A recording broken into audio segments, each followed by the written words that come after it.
Hello everyone, this is Jaswa Jebaraj, a faculty in the Department of English at Don Bosco Arts and Science College, Chennai.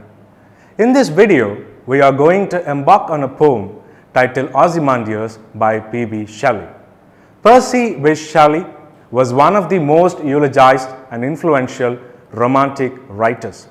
He was born on 4th August 1792 and died on 8th July 1822.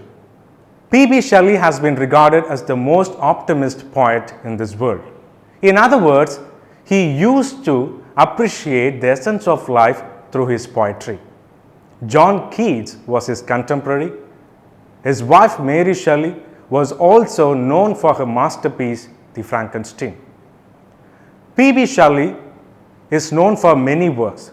To name a few: Ode to Skylark, Ode to the West Wind, Queen Mab, and The Necessity of Atheism.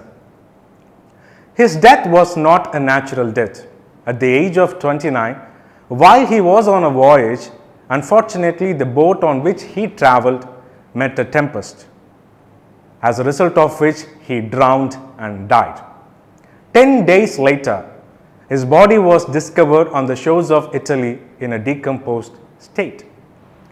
A year before his death, in 1817, a group of literary scholars defied P.B. Shelley and his closest friend Horace Smith to write a subject on a common platform just to assess their knowledge capacity. As expected, P.B. Shelley accepted the challenge. Concurrently, he received a piece of information that the British Museum had acquired a large fragment of the statue of Ramesses II. Ramesses II was the glorious ancient Egyptian ruler who ruled the ancient Egypt during 13th century BCE, before Common Era. He was also called as the greatest ancestor by his subjects and followers. In fact, he was the third powerful ruler of the 13th dynasty of Egypt. P.B. Shelley was also fascinated by the idea and the legacy and life of Ozymandias. So he decided to write a poem and gave the title Ozymandias. You might be wondering, what is Ozymandias? Let me tell you a simple thing. Ozymandias was the Greek equivalent for Ramesses II. This poem is a sonnet. What is a sonnet in the first place? A sonnet is a form of poetry typically comprising of 14 lines. The etymology of the word sonnet is derived from a Latin word sonato, meaning sound. Sonnets originated in Italy and propagated by Italian writers. One among them was Petrarch. Sir Henry Howard, the Earl of Surrey, in the course of time introduced this typical genre, the sonnets, into England. There are two types of sonnets. One is Petrarchian sonnet, the other one is English sonnet. A Petrarchian sonnet consists of 14 lines, like a typical sonnet. It is bifurcated into two parts. The first part is called as octave, the second part is called as sestet. Oct in Latin means 8. Sest in Latin means 6. Together, it consists of 14 lines. Octave usually poses the question. Sestet usually answers the question. On the other hand, if we look at the English sonnet, it consists of 4 parts. The first 3 parts are quatrains. The last part is a couplet. Quatrain is nothing but a stanza comprising of 4 lines. A couplet typically consists of 2 lines. With this insight, let us approach this poem, Ozymandias. Ozymandias was published in 1818 in a weekly magazine called The Examiner. At the outset, I would like to give the gist of this poem. This poem, I would say, is an extended metaphor of the ephemeral nature of the political life as well as our legacy. What is a metaphor? Metaphor is a literary device used to compare two different things indirectly. In other words, it means implicit comparison. This poem begins with this line, I met a traveler from an antique land. This ensures that this poetry is written in the second person narrative. And at the same time, this poetry, like any other sonnet, follows the typical metrical pattern, that is iambic pentameter. I here is only a mere representation of a framework. It denotes the person who talks to us. I met a traveler from an antique land.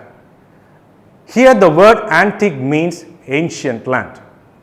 On the whole, it gives us the essence that the person who is talking meets a traveler from ancient Egypt, who on the other hand describes the nature of the statue of Ramesses II. The pivotal theme of this poem is excessive pride. In other words, hubris. Ozymandias, who once dominated Egypt, is dead and long gone. He can no longer command his people. He was conceited and he monopolized his own people for a very many time. Words like shattered visage, trunkless leg indicate the temporary nature of human beings. We may think that human beings would like to live forever, but we cannot overpower the time and destiny. That is the crux of this poem. No man can never overpower time and destiny. Let us look into literary devices being employed by P.B. Shelley in this poetry. Irony is used. Irony is nothing but mild sarcasm. When we look at the title Ozymandias, it may appear that this poem is going to talk about the majestic nature of Ozymandias. But on the contrary, it unfolds the downfall of Ozymandias.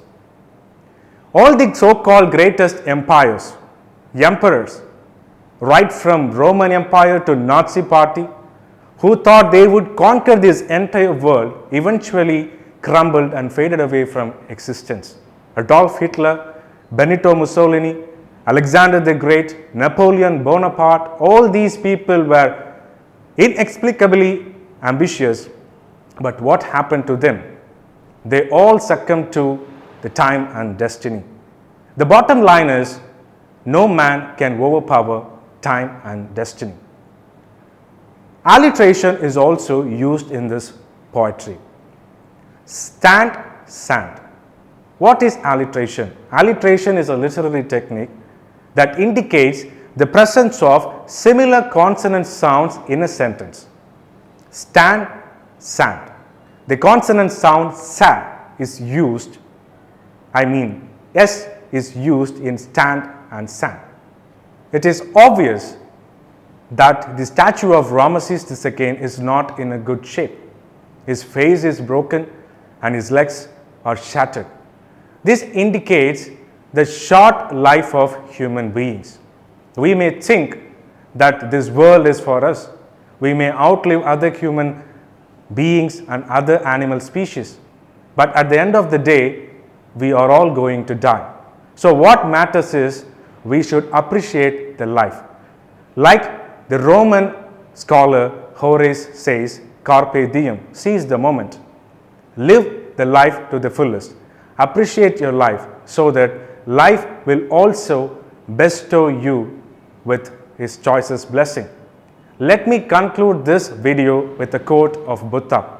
In the end, only three things matter: how much you loved, how gently you lived, and how gracefully you let go of things not meant for you.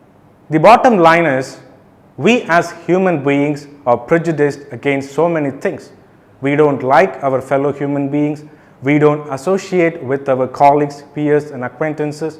We always, hold us in high regard and think that we are superior to others. We are all going to die. That's why they say life is a beautiful lie and death is a bitter truth. It is time that we should embrace the hard reality. as we are fighting with COVID-19, we should understand and appreciate the life that we have on this planet. That's it from